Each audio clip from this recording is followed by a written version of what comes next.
Jagat Raya Channel mempersembahkan sebuah karya maha tinggi, sebuah cerita Amurwa Bumi dengan judul Lintang Panjer Sore, dalam sebuah kisah antara hidup dan mati. Cerita ini dipersembahkan oleh Oskadon SP, menyembuhkan sakit kepala dan sakit pinggang, dan dimeriahkan oleh Happy Syakib, Flu, dan Kato. Kisah yang mengangkat dari sebuah cerita masa lampau dan masa depan yang dikolaborasi menjadi satu, sehingga menjadi menarik dan membawa kita alam maya pada alam yang tidak pernah kita lalui, yaitu masa-masa kerajaan dan masa-masa akan datang. Bagaimana kisahnya? Mari kita simak dan selamat menikmati.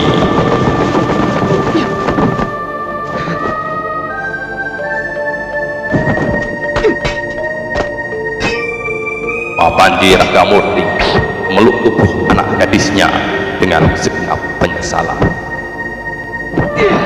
Kalau saja apa yang terjadi itu bisa diputar kembali, betapa ingin Panji Ragamurti memutarnya kembali. Namun apa yang terjadi itu tidaklah mungkin diubahnya. Semua seperti telah tersurat sebagaimana takdir yang digunakan oleh segenap dewa yang mengatur gerak manusia di bumi ini. Hening yang menyengat itu pecah oleh derap suara kuda. Temenggung Panji Yudabangsa menerobos masuk ke halaman. Ia terkejut melihat tubuh-tubuh yang bergelimpangan penuh dengan luka-luka. Terakhir, pandangan Temenggung Yudabangsa tertuju pada Ragamurti yang terduduk di halaman sambil memeluk gadis. Yudabangsa terbelalak dan menggeleng-geleng kepala menyaksikan tubuh-tubuh yang berserakan dengan bekas secara rumah yang sangat mengerikan. Apalagi bekas kematian yang tertinggal pada leher Senopati Naragupita.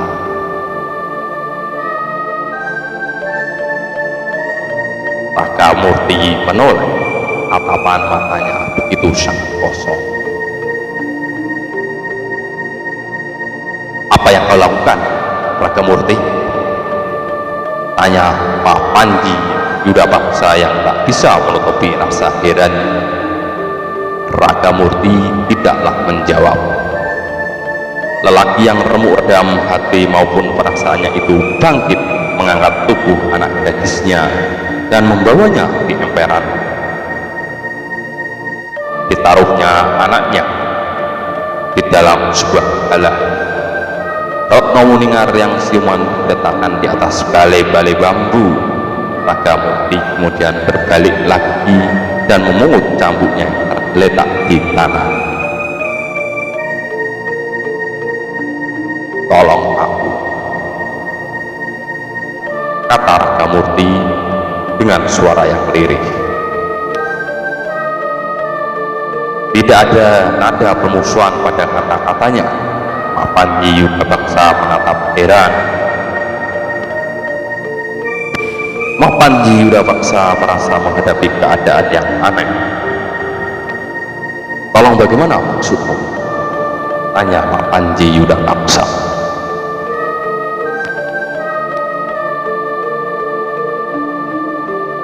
Bantu aku menyempurnakan keadaan ini, Panji Ragamurti menjawab.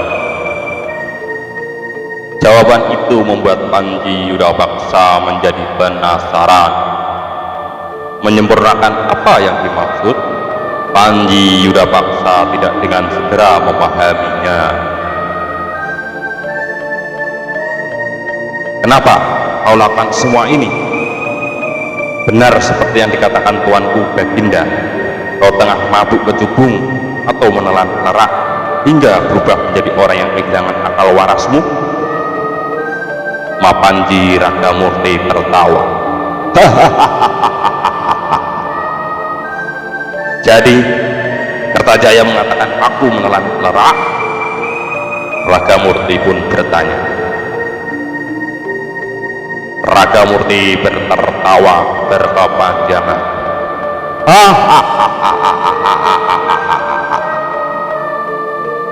Langkah kakinya tak lagi tegak. Sesekali Ragamurti terhuyung-huyung akan terjatuh. Keadaan yang demikian sama dengan orang yang kehilangan sebagian akal warasnya. Bisa karena mabuk, bisa pula karena hal lain. Para prajurit merapatkan kepungan dengan perasaan yang sangat aneh. Sulit bagi mereka membayangkan ini harus berhadapan dengan Mapanji Ragamurti sebagai musuh. Jawab pertanyaanku, Ragamurti, desak Yudapaksa. Namun Ragamurti tidak mau menjawab. Apa yang mendorong Panji Ragamurti berubah menjadi gila? Hanya ia yang tahu. Tidak ada gunanya beban himpitan yang mengaduk perasaannya itu diceritakan kepada orang lain, karena itu tak akan mengubah keadaan dan tidak akan mengembalikan pada semula. Apalagi menceritakan hal itu pada Mapanji Yudapaksa yang pasti akan mendengarkannya kepada siapa saja, bahkan para pengemis di pasar Daksena. Yudapaksa melangkah mundur manakala Ragamurti mengurai cambuk panjang di tangan kanannya. Sekali ayun sendal pancing cambuk itu menimbulkan ledakan bergemuruh. Panji Yudapaksa yang berada pada jarak jangkauan cambuk itu melangkah mundur. Merinding Mapanji Yudapaksa melihat jejak yang ditinggalkan cambuk itu membuat mengerikan. Tanah terbelah cukup dalam. Perintah apa yang kau bawa dari Sri Kertajaya? Mapanji Ragamurti balik bertanya. Yudapaksa menghela napasnya. Sri Baginda Prabu marah karena ulah perbuatanmu. Jabatanmu sebagai patih, Mahamentri, dan Panglima Keprajuritan telah dicabut, balas Mapanji Yudapaksa. Mendengar itu, Mapanji Ragamurti tertawa. Seolah apa yang didengar itu merupakan cerita yang amat lucu dan menggelikannya. Jadi, aku sekarang bukan seorang Mahamentri lagi, juga bukan seorang Panglima. Sekarang jabatan itu ada padamu. Mapanji Yudapaksa memandang Ragamurti sangat cermat. Diperhatikannya setiap luka di tubuhnya yang berlumur darah. Sebuah anak panah rupanya menancap di paha kirinya, tetapi Ragamurti tak memedulikannya. Kau sekarang menduduki jabatan itu ya? Ulang Ragamurti sekali lagi, meminta ketegasan jawaban. Mapanji Yudapaksa pun mengangguk. Ragamurti makin tertawa geli. Aku tahu, sejak lama kau menginginkan jabatan itu. Ini kau telah memperolehnya. Mapanji Yudapaksa mencoba tertawa meski terasa kecut. Apa kau keberatan? Balasnya. Ragamurti tertawa terkial sambil mengusap darah di lengannya itu. Yudapaksa geleng-geleng kepala melihat Ragamurti menjilat darahnya itu. Sama sekali tidak, jawabnya. Aku tidak keberatan. Kau pantas menyandang jabatan itu. Mahamentri Patih Mapanji Yudapaksa, Panglima Perang Kerajaan Kedirinan Gagah Perkasa. Siapa tahu dengan kau tampil menjadi panglimanya, Ganter bisa kau bilas habis tanpa jejak. Kau memang pantas menyandang jabatan itu. Yudapaksa menghela tarikan napas yang sangat panjang. Ada risih di dadanya. Dan tugas pertama yang harus kau emban adalah meringkusku, menjebloskanku ke penjara. Ragamurti pun melanjutkan. Tidak hanya itu, jawab Mapanji Yudapaksa dengan tegas. Sri Baginda Kertajaya memberiku perintah menumpas keluargamu. Jawaban yang diucapkan dengan nada suara datar itu menyebabkan rona wajah Ragamurti berubah. Naluri seorang laki-laki yang tidak gampang diremehkan harga dirinya segera muncul. Ragamurti melirik Muningar yang lulai di balai-balai. Haruskah Retno Muningar dan istrinya menanggung beban ulahnya? Harus berada dalam bayangan ancaman ditumpas sampai akar-akarnya? Panji Ragamurti yang kehilangan banyak darah dan tubuhnya dipenuhi luka itu berdiri tegak. Tentu Ragamurti tak ingin anak istrinya menanggung beban perbuatannya itu. Perbuatanku tidak ada hubungannya dengan anak dan istriku. Aku tidak akan menghindar darimu. Apapun yang kau lakukan akan kuhadapi. Namun jangan kaitkan anak dan istriku dengan persoalan ini, ucap Ragamurti. Ragamurti mempersiapkan diri. Ujung cambuknya bergerak-gerak bagai ular. Panji Yudapaksa yang menyaksikan gerak ujung cambuk yang mengeliat-liat itu membayangkan betapa Ragamurti telah menyalurkan kekuatan yang bertumbuh dari dalam bawah sadarnya ke dalam tubuh cambuk itu. Kemampuan semacam itu benar-benar kemampuan yang tidak bisa diremehkan. Hanya orang yang telah mendalami puncak ilmu kanuragan yang mampu melakukan itu. Bantulah aku menyelesaikan persoalan. Akan tetapi ingat, kalaupun aku harus mati, matilah aku dengan cara yang jantan. Kuharap kau pun bersikap jantan pula untuk tidak mengaitkan masalahku dengan anak dan istriku, tekan Ragamurti. Panji Yudapaksa segera menyingsingkan tangan baju dan piron kainnya. Ia menghitung untuk meringkus Ragamurti. Bukanlah pekerjaan yang sulit karena Ragamurti telah terluka parah. Agaknya luka itu cukup begitu banyak. Sebaliknya, tentu sulit baginya jika berhadapan dengan Ragamurti dalam keadaan wajar. Ia bahkan tidak pernah bermimpi bisa mengalahkan Ragamurti. Menghadapi Ragamurti yang telah ia ketahui ketinggian ilmu olah kanuragannya, Temenggung Yudapaksa tidak berani menganggap ringan. Ia segera mencabut senjatanya, sebuah keris. Bukan keris sembarangan. Keris itu diterima Temenggung Yudapaksa dari mendiang gurunya. Kaladahana, desis Panji Ragamurti melihat keris telah ditelanjangi itu. Yudapaksa memutar senjatanya. Dengan terpaksa aku menggunakan keris ini untuk menghadapimu. Temenggung Yudapaksa pun menjawab. Ragamurti pun memanggut-manggut. Sebuah kehormatan bagiku, kata Panji Ragamurti. Yang aku dengar, lautan akan kering dan gunung akan runtuh tersentuh keris Kiai Kaladahana itu. Meski ingin tertawa, Yudapaksa menahan diri untuk tidak melakukannya. Kau memang pintar melebih-lebihkan Ragamurti, tetapi benar, jika keris ini sampai melukai tubuhmu sekecil apapun, akibatnya sungguh amat mengerikan, balas Yudapaksa. Panji Yudapaksa pun mempersiapkan diri. Tangan kanannya memegang keris, pusakanya dengan amat erat. Ia sadar jika ayunan cambuk Ragamurti sampai menjamah tubuhnya, akibatnya akan mengerikan. Kelebihan dari cambuk yang dijadikan senjata oleh Ragamurti adalah jarak jangkauannya yang sangat panjang. Hal itu tentu akan merepotkannya. Itu sebabnya ia harus bisa mencuri kesempatan. Sebuah goresan kecil keris Kaladahana cukuplah untuk menghantar lawannya itu melongok pintu gerbang kematian. Namun tiba-tiba Ragamurti berteriak sangat keras. Bagai ular, ujung cambuknya mengeliat bergerak memutar.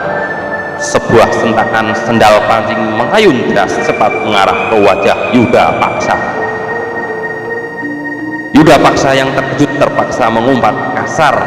apa yang dilakukan Ragamurti adalah sebuah serangan yang tidak sopan, kasar, dan berniat merusak wajahnya, menambahi bekas luka yang menyebabkan penampilannya menjadi sangat jelek.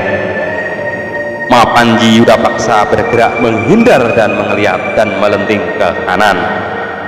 Akan tetapi ujung cambuk itu bagaikan hidup. Dengan sekali sentak, ujungnya sekali lagi meliuk dan memburu Yudapaksa. Mapanji Yudapaksa terpaksa berjumpalitan menjauh mengambil jarak. Setan alas, serapahnya dengan nada kasar.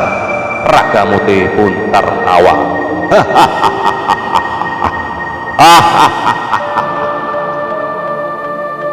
Kenapa? Tanya Patih yang baru kehilangan jabatan itu. Cambukmu mengerikan, jawab Panji Yudapaksa. Hampir saja kau merusak wajahku ini. Mendengar itu Ragamurti malah terkekeh. Bukankah wajahmu memang sudah rusak? Balasnya. Mantan Patih Mapanji Ragamurti melanjutkan tawanya yang berkepanjangan, menjadikan keadaan sangat hening.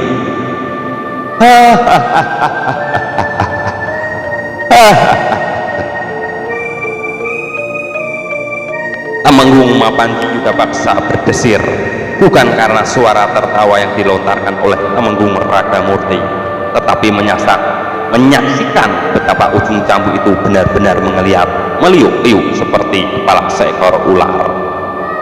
Yudapaksa pun mengeram. Dengan perhitungan yang cermat, Mapanji Yudapaksa meloncat melakukan sebuah serangan. Bersama dengan itu, cambuk berjuntai panjang itu ikut mengeliat, meledak dan mengayun ke arahnya. Mapanji Yudapaksa sudah menduga hal itu bakal terjadi. Maka dengan cepat Panji Yudapaksa meleting menerobos celah sempit di antara lekukannya. Kerisnya terjulur deras mengancam. Ragamurti kaget oleh serangan yang tidak terduga itu. Ia segera melakukan sentakan sendal pancing. Ujung cambuknya yang bergerigi besi berputar mengeliat menerobos sela-sela kaki Mapanji Yudapaksa. Panji Yudapaksa yang melihat gerakan cambuk itu bisa merintangi geraknya, bergegas mencelat mengantarnya berputar, dengan tangan kanan memegang keris terjulur ke lurus ke depan. Gerakan Mapanji Yudapaksa tidak tercegah. Dengan perhitungan yang sangat cermat, Mapanji Yudapaksa berhasil menerobos pertahanan yang rapat itu. Ragamurti tentu tidak mau mengalami nasib buruk, mati tertikam keris yang sangat beracun. Ragamurti segera berguling menghindar berlawanan arah dengan gerak Mapanji Yudapaksa. Kala serangan yang dilakukannya tidak berhasil menggapai sasaran, Yudapaksa mengumpat dengan keras. Bukan main, Ragamurti memuji. Kerismu nyaris berhasil melukaiku. Napas Mapanji Yudapaksa mulai tersengal. Mapanji Yudapaksa mengakui gerakan cambuk itu benar-benar merepotkan. Yudapaksa kembali mempersiapkan diri akan melakukan serangan. Ragamurti yang tubuhnya penuh luka juga mempersiapkan diri dengan baik. Ujung cambuknya kembali meliuk-liuk menari seperti giat ular memancing calon mangsa agar dapat mendekat.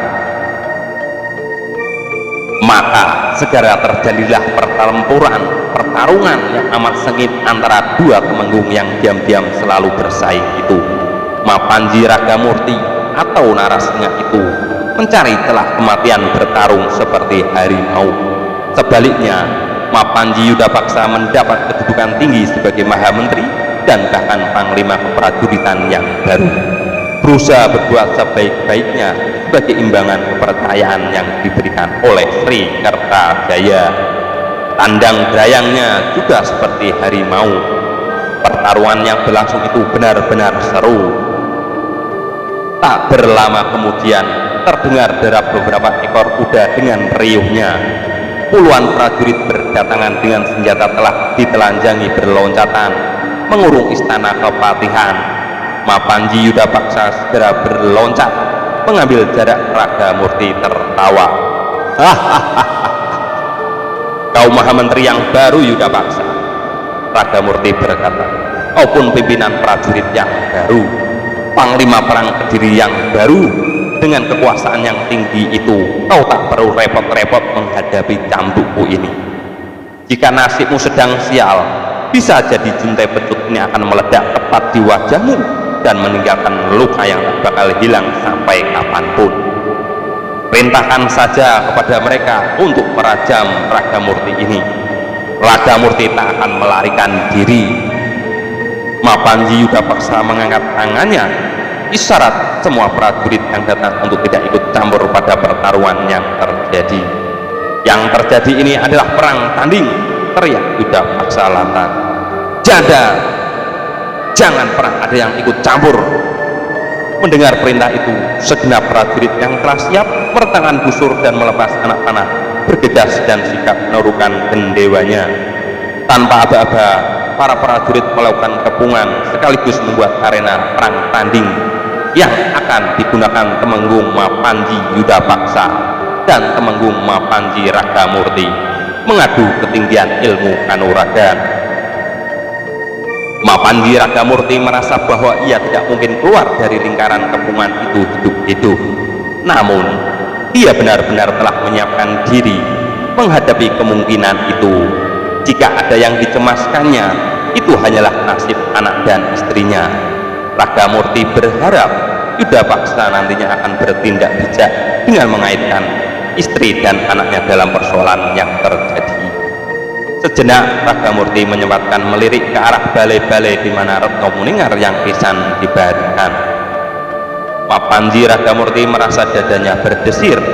Di arah balai-balai itu ada orang yang kehadirannya rupanya tidak menarik perhatian.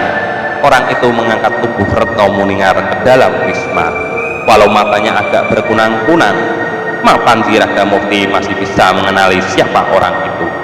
Justru karena itu Mapanji Ragamurti merasa lega. Setidak-tidaknya anak istrinya sudah ada yang mengurus. Maka Panji Ragamurti benar-benar siap barang tamu, kembali menebar tari maut dan kembang kematian. Ragamurti yang sekali terhuyung-huyung berusaha untuk tegak. Dengan tajam Mapanji Yudapaksa memperhatikan keadaan lawannya. Ia merasa curiga bahwa keadaan Ragamurti yang demikian itu sebenarnya bohong belaka. Di belakang keadaannya yang terhuyung-huyung akan jatuh, Ragamurti justru membunyikan serangan yang mematikan. Gerak sendal pancing cambuknya bisa melekat dari arah tak terduga.